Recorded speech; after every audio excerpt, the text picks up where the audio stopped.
Are you already using that use case? Is that already? Yeah. I mean, those are, and not just us. I mean, that is like, I think those are like table stakes today, especially when you get into like larger institutional groups. Sure. I think that is the progression of the mom and pop shops. I think being advanced in understanding technology and how to implement those tools. That's one example. That's a great example. What percentage of new leases do you think are coming in that route? I think, again, the technology and AI, I think real estate's super archaic. And so I would say in general, they're very late adopters, very, very late adopters. And from a technology, and I would guess less than 1%. On your end, in your platform. Well, again, I think we're just have continued, the technology has been advancing on a quarterly basis. Yeah. So like we continue to push the limits. But you think eventually it's going to be? From our portfolio standpoint, our goal would be to be at 100%. Wow. Or like I would say, or 90, it would be edge cases. So 90% to 95% would be full automation for our demographic and sociographic. But there are, of course, edge cases of people that need, for many different reasons, would need to human touch or something. Human touch, yeah. It strikes me. I mean, signing a lease is a big life decision for anyone, right? I mean, that's a big commitment for at least a year, and you're putting a lot of thought into it. It strikes me that most people might want to have at least someone at the end of the day sign off on it, like have some sort of human touch, like maybe 98% of it's probably doesn't completely go away. And I'm sure you could do that now, not in the form of a trained professional, but maybe somebody who lives in the community. It could be a community. Yeah, exactly. And just in general, I think AI is not to replace everyone. It's to amplify. You'll see more of this. It's to amplify individuals to like 10x or 100x, which realistic could be 100x output. And so that we call them like, you heard of it, like AI agents. Oh yeah. And so the concept of an AI agent, we think that humans will be the AI agent managers. And so you're managing a workforce of 100 of them would be an example. And so at the end of the day, it would, I think, fall back onto human touch approvals and stuff like that. Very interesting. So talk about Livly and how that came to be. It's been how many years now? It's been 7 years now. It's crazy. Yeah. It's been a wild ride. What's exciting is the early vision has really come to become like a set standard. And we feel like there's many people continue to reiterate that vision. And early on, from our perspective and the pain point we were solving is we built amazing physical spaces. I think for us, from a technology standpoint, many technologists build technology. We first started designing, building, and managing our buildings. So we had a really good understanding of really what we would build for ourselves. So we built, we think, best physical spaces. I think we built environments early on too. They were building live, work, and play. Again, another buzzword. But if you looked at our buildings, it truly, genuinely created all of those physical things within one ecosystem with the nucleus of being living. Forget outdated processes. Bracket is bringing intelligence to every step of the deal. Their founders will be on the podcast soon to talk about how AI is unlocking efficiency, reducing friction, and creating smarter workflows for brokers, owners, and investors. But don't miss out this deep dive into the future of deal making. BracketRE.com. We talk about that real quick, just because the amenities are obviously a big selling point always. But I toured a property the other day. There was a podcast studio, there was a meditation room, there was of course a gym, and then there was a library. And I'm probably missing a couple other miscellaneous rooms. Sure, if you ask the owners, you missed 100. Yeah, totally. And I looked in there, no one's in there. And I always ask myself, like, is this really a selling point for some of these properties? I think 70, 80, 90% of tenants probably think they'll use it maybe and don't. What are your thoughts on that? Yeah, I have a lot of thoughts on that. So in short, the funny thing is, yes. The answer is when you're going in and selling, leasing out an apartment, it's such an important aspect of the selling. But once it's sold, it doesn't need to happen. That's totally the vibe. That is it. To show someone that they have every option. It's like the shock and awe of, and then the utilization we found was less than 5%. So we built a theory or thesis around that, which also was the evolution of Lively, is we think in the future, as you program spaces, the idea is that in the future, we can create amenities as a service. Mm-hmm. Think about reprogramming your spaces that are underutilized. So if you live in the building, you can use the space. If you don't live in the building in the future, we think you can become a member. And so you can activate the space, monetize, amenitize, and utilize. And then that would create cool activated space.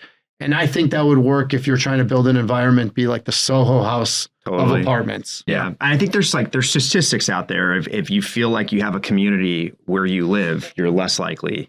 Now that you said Soho House of the apartments, it's kind of funny, right? People do look for that exclusivity factor.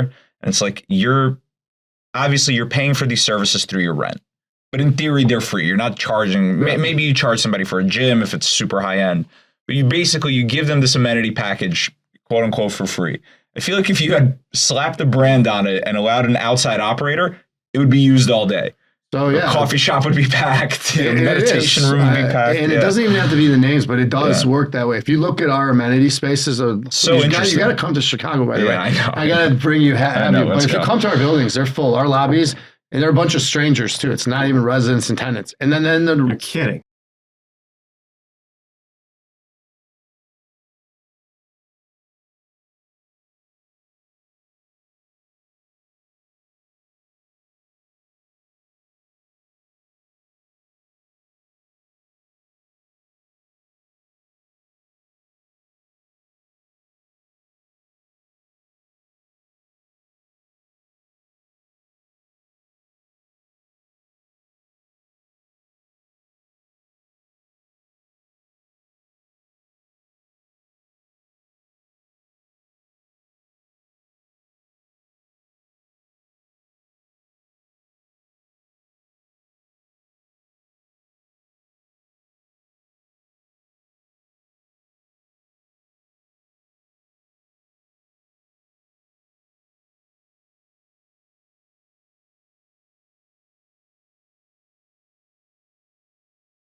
And then the residents want to sit there because it's got the cool vibe. That's so cool. And I mean, we have a building called the Duncan. It's there's not one space available. It used to be an old Salvation Army, unbelievable space, and it's full. There's not a place to sit down, and none of them are residents. Can I just say something? This is what's beautiful about your business is that if you go down to I'm in Texas. If you look at I won't say every, but almost every new build in Texas, they almost all look exactly the same.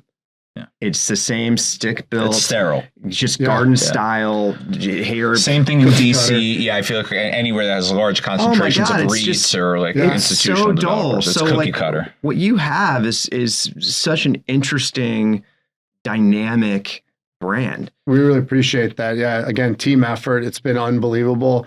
And I do agree. I think majority of developments are extremely sterile. They're all identical. They're all cookie cutters. Yeah. And that specific touch that we are able to do, adaptive reuse takes it to a whole new level. Yeah, right. But what we've been able to figure out, which has been super impressive, what the team's done, is been able to do that with new construction. We can make it and create character, create architectural design, assimilate to the neighborhoods. Why are more developers not doing that? Is it just a cost thing, obviously? No, I think more developers over the last few years have started to. And I've seen impressive developers doing really cool stuff.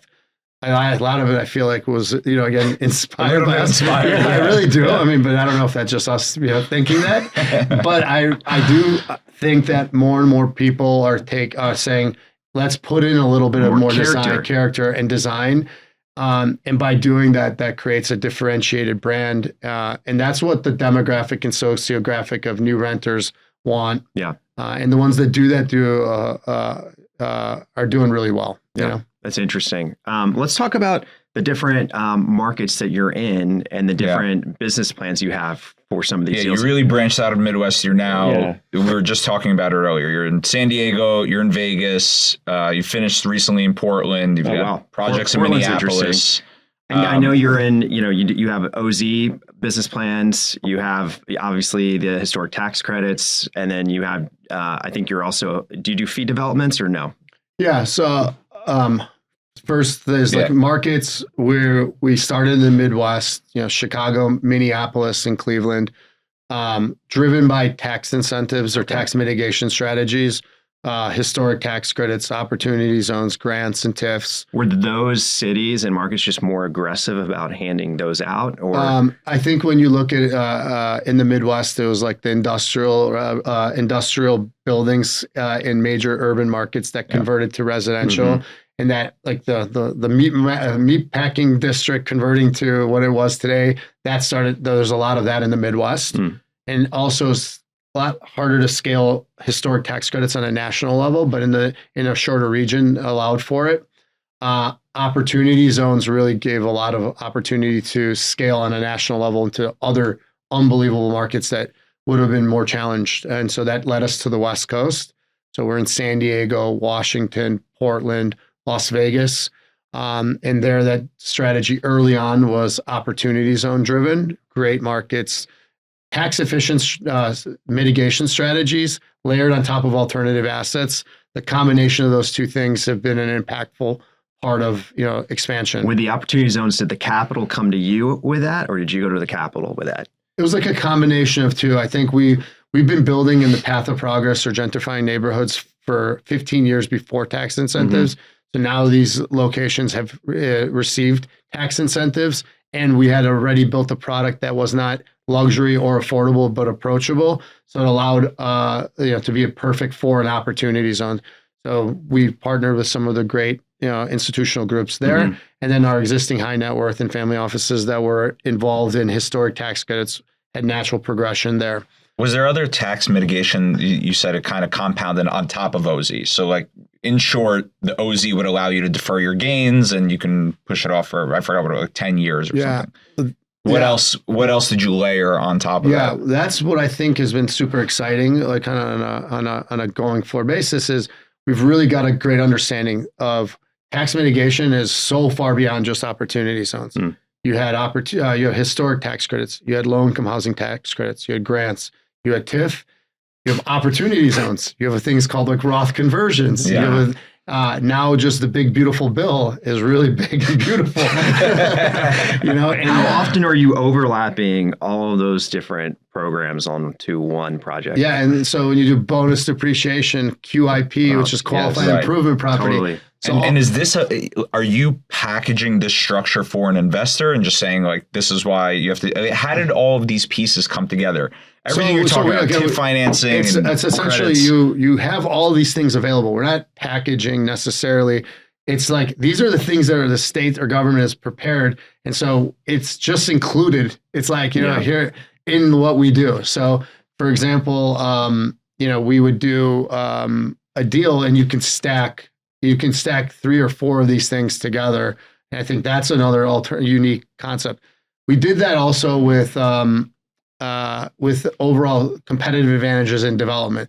So in short, you can stack strategies on those things. The more you stack together, the better the end output was. And so I think tax mitigation, concepts are super favorable in today's environment more than I've ever seen. And is every deal you're doing now have some sort of component like that? I wouldn't say every deal, but I would say definitely, I would put it probably at 90%. Not to say that everybody uses every single time. Right. It's not applicable to everybody. It's not applicable to all people. It's not a one size fits all.